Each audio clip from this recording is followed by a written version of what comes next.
Okay, we're inside the wall of the engine, trying to take the starter off now. As you can see, the starter fits right in between there. Okay.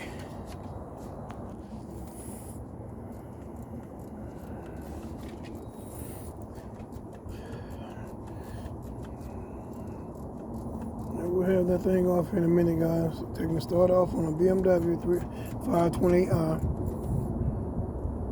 2010. Don't try this at home.